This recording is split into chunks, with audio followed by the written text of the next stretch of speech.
Right, so like I promised, your boy's back.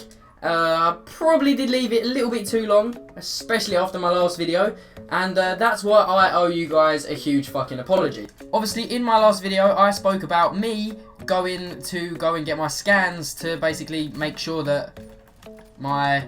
Okay, just admire my shit shots for a second. Basically, in my last video, I spoke about how I'm going to go get my scans to make sure that my cancer has stayed away. And I'm not too sure if I mentioned in that video that I had previously found my lumps again. So I was basically expecting to go there to basically hear that my cancer's come back. And the shit thing is I kind of think that I've got every single one of you that watch my videos on Twitter, so that's where I basically keep you guys updated, and I completely forgot about uploading an update video to tell you guys what actually fucking happened. And just to say now, you can probably tell by the smile on my face, but I was all clear. Like, it hasn't come back. Which is partly the reason why I haven't uploaded an update video, because I've genuinely just been enjoying living life like a normal person again. And I'm not going to try and make this video too deep, like I'm really not, but I've got a few things to speak about. So obviously, for those of you that actually do have me on Twitter, you've probably seen recently that I've been tweeting some weird shit, tweeting about a whole bunch of shit, and I'm not going to go into detail about it because I really don't need to.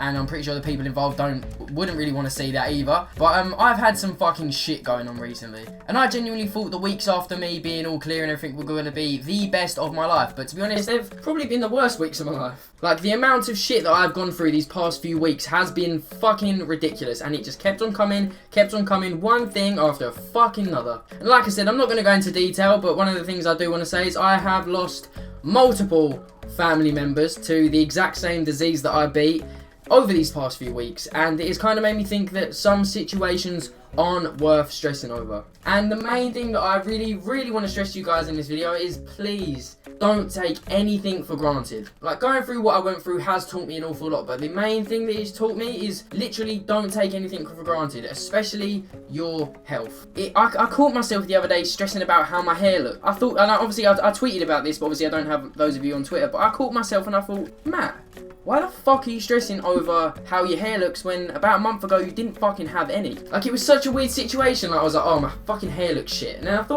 was like, a month ago I was wishing to have just a little tiny bit of hair. So why the fuck should I stress now? And like I said, I've been through an awful lot of shit, and like I said, I have lost family members, and I think going through that at the same time made me think, why stress over little things when the situation could be a million times worse. Like, going back to the hospital and obviously getting my results, I had to go to the same place that I received my chemotherapy, and I saw, because obviously I went into the room where I had my chemotherapy to see the nurses and to thank them once again, and I saw the same people that I was in there with whilst I was having my chemotherapy still having chemotherapy. And obviously I walked in to see the nurses and I was all happy to show them how my hair's grown back and everything, and I'm sitting there and I'm seeing the same people that I sat there with still having no hair, still being hooked up to fucking machines. And I'm there being happy and sometimes still stressing about stupid shit when they're still in the same situation that I was in. And you know what? They probably look at me and envy me for being in the situation that I'm in, and that really fucking got me. Like, just don't stress over anything. Like, there's nothing in life worth stressing over that much, because there's always someone out there that is in a worse position than you. Like, even when I sat there in that hospital room, or whatever you want to call it, receiving my chemotherapy, I spoke to people who had been having chemotherapy for about a fucking year, and I was there moaning that I was in there for what, 4 months? It's just, there's always someone in a worse position that would wish and would love to be in your position. So just don't stress. Don't stress. And like I said, I'm not trying to make this video deep at all, but like, I've been shown it so much, and I don't want to get emotional, but I probably will. I don't know, in one of my videos before I said about my nan and how she went through an awful lot of shit and she always had a smile on her face. And I said I didn't want to get emotional, but I will, because she's not here anymore, and she always had a smile on her face, always.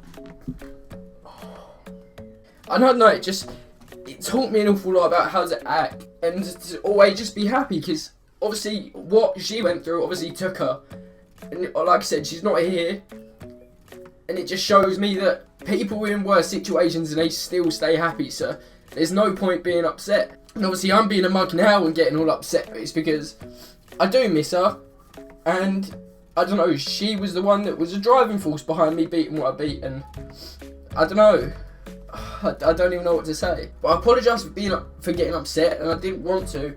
And I didn't want to make this video too deep, like I said, and I'm never too deep. I never cry. I don't know, it's made me think an awful lot, and I don't know, I put out a tweet the other day and said I'm proud of myself, proud of what I've done, and that's the main thing you need to be. You need to be proud of yourself for what you do. And I don't think many people this day and age are. Like recently, I deleted my old Twitter. I had 2 Twitters. I had an IRL one and I had this one. And the reason why I had 2 is because, I don't know, I was kind of ashamed of putting my YouTube and everything out on my IRL and making people see it. But to be honest, I don't know why I was ashamed of that, because that's me.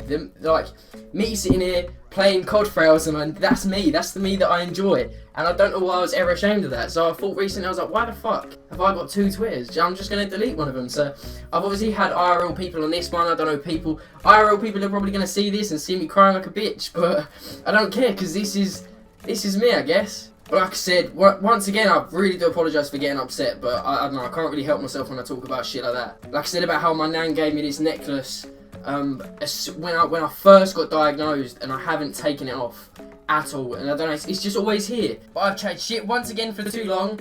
I've cried, which I didn't really want to fucking do, because I'm a fucking idiot. I just wanted to get a few things off my chest, and I've done that, so I feel a lot better now. But I didn't want to make this a bit too long, and it probably is going to be a bit too long, so apologies for that. But it's been your boy Remag. I love you all. I hope I haven't fucking made anyone upset by me getting upset, but my bad. And like I said, it's been your boy Remag.